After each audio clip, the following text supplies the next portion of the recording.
திருப்பூர் மாவட்டம் உடுமலையில் எஸ்எஸ்ஐ சண்முகவேல் கொலை வழக்கில் தடயங்களை சேகரிக்கும் பணியில் தனிப்படை காவலர்கள் ஈடுபட்டு வருகின்றனர். இது தொடர்பான தகவல்களை செய்தியாளர் சுதீஷிடம் கேட்கலாம். சுதீஷ், மிகப்பெரிய அதிர்வலைகளை ஏற்படுத்தி இருக்கிறது காவலருடைய இந்த படுகொலை என்பது. யார் இந்த படுகொலையில் ஈடுபட்டிருக்கிறாங்க அப்படின்ற தகவல் முதற்கட்டமாக இதனும் தெரிய வந்திருக்கிறதா? விசாரணை நிலவரம் தற்போது எப்படி இருக்கிறது?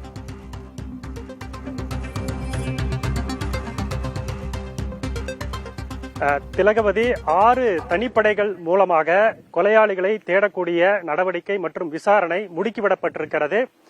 காவல் சிறப்பு உதவி ஆய்வாளர் சண்முகவேல் நாம் தற்போது நின்று கொண்டிருக்கக்கூடிய இந்த பகுதியில்தான் அரிவாளால் வெட்டி கொலை செய்யப்பட்டிருக்கிறார். இந்த தோட்டத்தில் நேற்று இரவு குடும்ப பிரச்சனை காரணமாக தகராறு நடப்பதாக இங்கிருந்து இந்த தோட்டத்தில் இருக்கக்கூடிய அருகில் இருக்க தோட்டத்தில் இருக்கக்கூடியவர்கள் 100க்கு கால் செய்து இங்கே பிரச்சனை நடப்பதாக தெரிவித்திருக்கிறார்கள். காவல் நிலையத்திலிருந்து நேற்று இரவு ரோந்து பணியில் இருந்த காவல் சிறப்பு உதவியாளர் சண்முகவேல் இங்கே இந்த பகுதிக்கு வந்திருக்கிறார். அழைப்பு வந்தவுடன் இங்கே இந்த தகராறில் ஈடுபட்டிருக்கக்கூடியவர்களிடம் பேச்சுவார்த்தை நடத்தி விசாரணை செய்து கொண்டிருந்திருக்கிறார். அப்போது ஒரு குடும்பத்தில் தந்தை 2 மகன்கள் இடையே பிரச்சனை நடைபெற்றிருந்திருக்கிறது. இதில் ஆத்திரமடைந்த அவர்கள் காவல் சிறப்பு உதவியாளர் சண்முகவேலை துரத்தி ஒரு 100 மீட்டர் தூரத்திற்கு நாம் பார்க்க தெரியும் டாடோ சுமோ வாகனம் நின்று கொண்டிருக்கிறது. அந்த வாகனத்தில் தான் காவல் சிறப்பு உதவி ஆய்வாளர் சண்முகவேல் வந்திருக்கிறார். அங்கே வாகனத்தை நிறுத்திவிட்டு அங்கே அவர்கள் தங்கியிருக்க வீடு இங்கே இருக்கிறது. அந்த பகுதியில் தான் அவர்கள் தகராறில் ஈடுபட்டிருந்திருக்கிறார்கள். காவல்துறை அதிகாரி அங்கே விசாரணை மேற்கொண்டிருக்கிறார். இதில் ஆத்திரமடைந்து அவரை அரிவாளால் வெட்ட முயன்ற போது அவர் தப்பித்து ஓடி கிட்டத்தட்ட ஒரு 100-200 மீட்டர் தொலைவில் வந்து அவரை மடக்கி பிடித்து அரிவாளால் சரமாரியாக வெட்டியிருக்கிறார்கள்.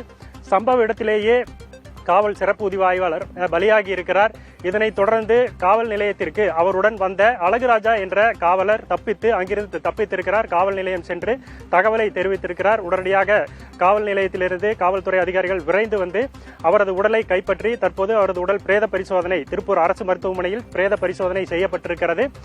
விசாரணை தீவிரமாக நடைபெற்றுக் கொண்டிருக்கிறது. சம்பவ இடத்திற்கு, கொலை செய்யப்பட்ட இடத்திற்கு நேரடியாக மேற்கு மண்டல காவல்துறை தலைவர் செந்தில்குமார் நேரடியாக வந்து விசாரணை மற்றும் ஆய்வுகளை மேற்கொண்டிருக்கிறார். 6 தனிப்படைகள் அமைக்கப்பட்டிருப்பதாக அவர் தெரிவித்திருக்கிறார். இங்கிருந்து சம்பவம் நடைபெற்ற இடத்திலிருந்து பல்வேறு இடங்களுக்கு 6 தனிப்படைகள் முடுக்கிவிடப்பட்டிருக்கிறது. சம்பவ இடத்தில் கைரேகை நிபுணர்கள் மோப்பநாய் உதவியுடன் பல்வேறு தடயங்களை சேகரிக்கும் பணி நடைபெற்றிருக்கிறது. நாம் அவர்கள் தங்கியிருந்த பகுதிக்கு செல்ல முடியவில்லை. காவல்துறையினர் அந்த பகுதிக்கு அனுமதி மறுத்திருக்கிறார்கள். அங்கே விசாரணை நடைபெற்றுக் கொண்டிருக்கிறது. முழுவதுமாக காவல்துறையினர் இங்கு இருக்கிறார்கள். விசாரணை அதிகாரிகள் விசாரணை மேற்கொண்டு வருகிறார்கள். ஒருபுறம் தனிப்படையும் பல்வேறு இடங்களுக்கு கொலையாளிகளை தேடுவதற்காக விரைந்திருக்கிறார்கள். தொடர்ச்சியாக உடனடியாக கொலையாளிகளை பிடிப்பதற்கான நடவடிக்கைகள் மேற்கொள்ளப்பட்டிருப்பதாக மேற்கு மண்டல காவல்துறை தலைவர் செந்தில்குமார் நம்முடைய சற்று நேரத்திற்கு முன் தெரிவித்திருந்தார். தற்போது சம்பவ இடத்திலேயும் பல்வேறு கோணங்களில் விசாரணை மற்றும் அதனுடைய தடயங்கள் சேகரிக்கக்கூடிய பணிகள் நடைபெற்றுக் கொண்டிருக்கிறது. மூர்த்தி, தங்கப்பாண்டி, மணிகண்டன் இந்த 3 பேரும் தான் இந்த கொலை சம்பவத்தில் ஈடுபட்டிருக்கிறார்கள். 3 பேரை தேடக்கூடிய சம்பவம் நடைபெற்றிருக்கிறது. அதில் இங்கே தங்கியிருப்பவர்கள் 2 பேர், மூர்த்தி மற்றும் அவருடைய மகன் மணிகண்டன் 2 பேர் தான் தங்கியிருந்திருக்கிறாங்க. அவரில் மணிகண்டன் அரிவாளால் காவல் சிறப்பு உதவி ஆய்வாளரை வெட்டியதாக கூறப்படுகிறது.